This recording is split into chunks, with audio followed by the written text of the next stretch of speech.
So you think there'll be more independence. Okay, Mr. Britt, now considering, like what Roger said, that, in 10 years' time, that you may have the technology advanced to the point that anybody and everybody can pretty much be a broadcaster, also taking into consideration how governments today are clearly engaging in efforts to try and control the Internet. And we have to assume that those efforts are not going to stagnate.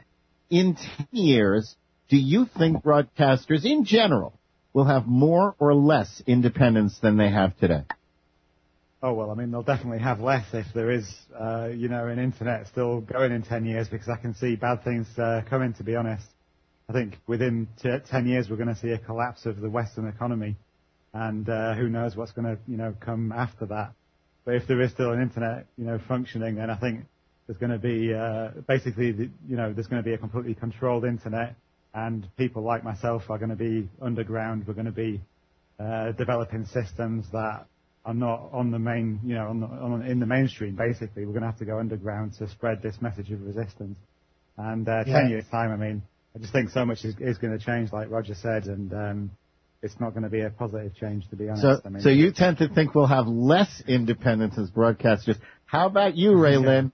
Future seer, 10 years now. And you married to a CIA person. You know a lot about the inner workings. Are we going to have more independence or less independence a decade from now?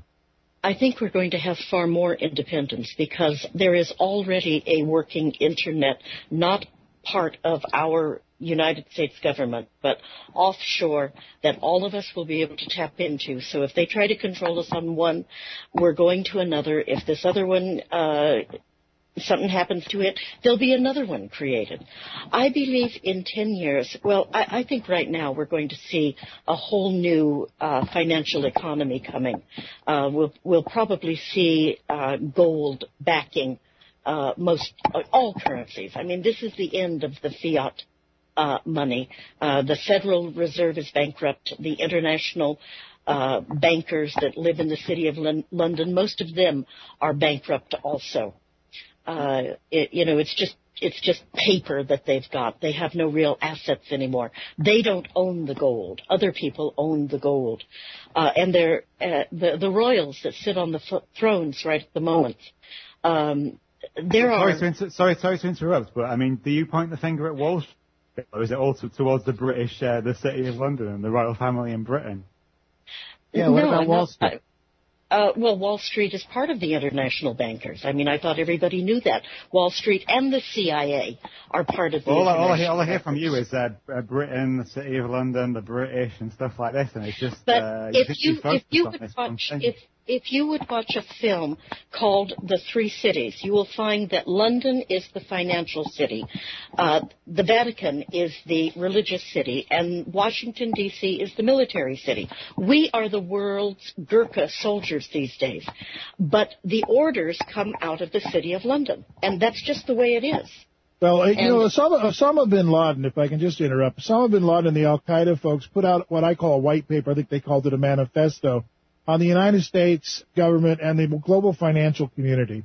And what Osama bin Laden pointed out was that the United States economy, more than any other in the world, operates on these ethereal concepts of financial vehicles that don't exist, these financial instruments that are nothing but paper.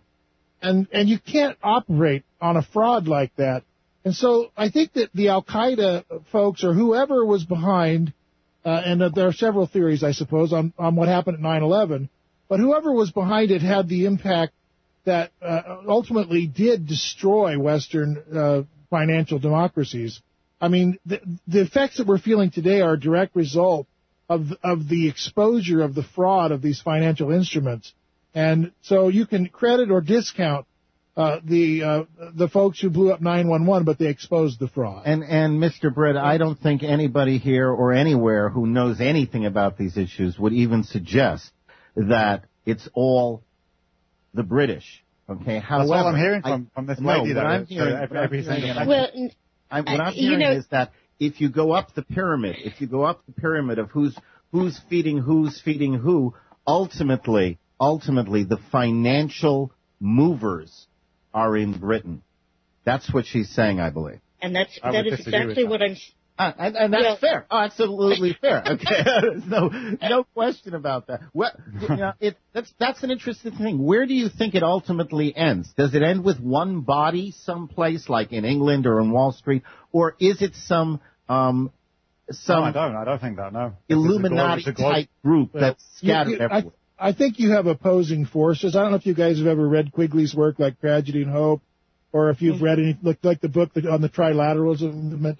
But this empirical data is out there existing now that there are multiple forces at play.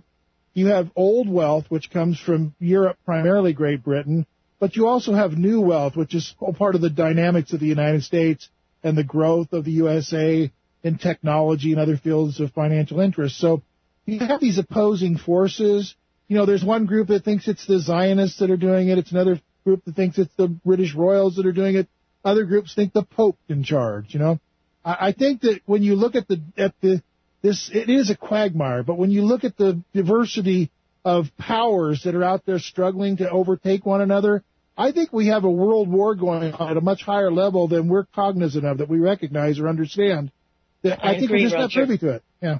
I agree 100% with what you're saying. And if anyone would ever get some of these night vision glasses, binoculars, very strong ones, they sell for about $5,000 or $6,000. So you got to find a friend that has some. You go out and you watch the twilight, and you will see spaceships that are not supposed to exist. Whose are they? Are they ours? I don't know. That is just part of this war that is taking place. Well, it's the British UFO flying around. Don't know. But we've got a lot of things that take place from space, such as earthquakes. Yeah. Weather, things like that. Look at Haiti. Look at Haiti as an example of that. Precisely. Yeah. Precisely. And we just had another giant earthquake down in Chile, where the original one started. And, of course, then we can bring the Nazis in, because the Nazis had an underground base in the identical place where that original Chilean earthquake happened. Now, wait, hang on a second. I wanted to get a clarification. Mr. Britt, were you being serious or sarcastic there? Is there activity in England or in the UK around UFOs and that kind of stuff? Oh, I don't know, man. I stay away from the UFO stuff, to be honest. Okay, I do also. I just don't know, and I heard you chiming in, so I wasn't quite sure. I was trying to be funny there. Yeah, it was the British humour. Yeah. There we go. Oh, but actually, some of the greatest sightings have been in Britain. Okay. Some of the greatest UFO sightings by military men, high-level generals, colonels.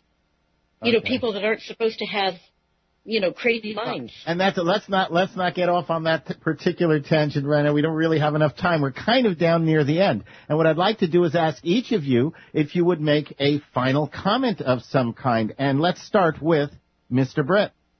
Yeah, it's been nice to chat to some people of differing opinions. I think we need to build a bridge from the US to Britain, and keep up the resistance, you guys in the US. I hope to see more kind of mass protests, really, because this is supposed to be the land of the free, the home of the brave, but it certainly doesn't seem like that to me, because we don't see really, much resistance going on, to be quite honest. I see a lot of talk, but I don't see much action. So I would like to see more action, really, in the US. Wow, and that's great, because so would I. And you're speaking for, I can guarantee you this, Britt, while you're talking, there are a whole bunch of people listening, nodding their heads. Oh, Me good. too. Me too. From your lips to God's ear. Ray Lynn, any final comment? Gosh, I listen to him talk, and I think, well, why aren't we doing it here in the United States? And I don't know if you watched one of the, I can't remember, I think it was one of the G8 meetings that was held here in the United States, and they used their new crowd control weapons on the protesters. They were out there. They were protesting. They were, they were every bit as angry as the people anywhere in the world. But these crowd control weapons, first it creates a vertigo. Then you begin to heat up so badly that you start tearing your clothes off and you start throwing up. But they don't show that. They don't cover it. And so unless you're there with a camera and you can get your camera out before the military or whoever it is that's in charge of these crowd controls, it's probably people like Blackwater, they're now called Z. I don't think our military, just like the Egyptian military, will fire on Americans. I really don't. And so, why aren't we protesting?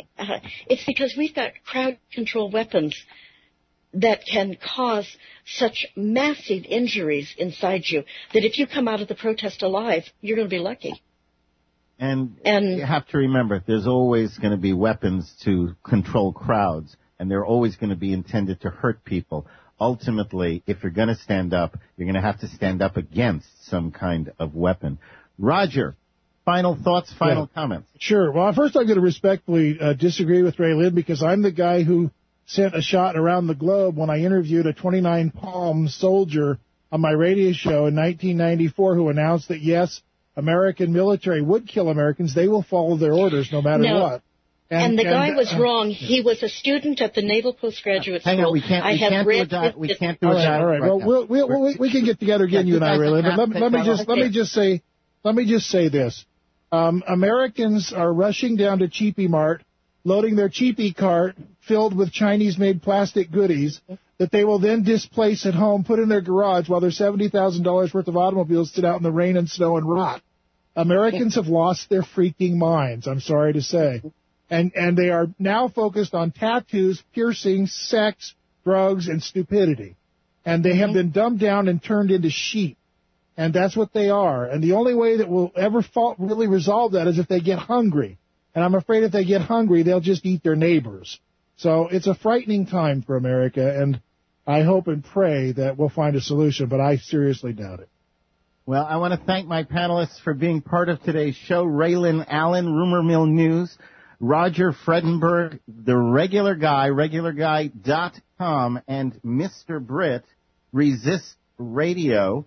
I really appreciate everything each of you is doing. And I wish you all the best of fortune, and I hope that you will stay in touch with each other and with us here at the Global Freedom Report. Thanks so much, all of you, for being with us. Brent. Thank you.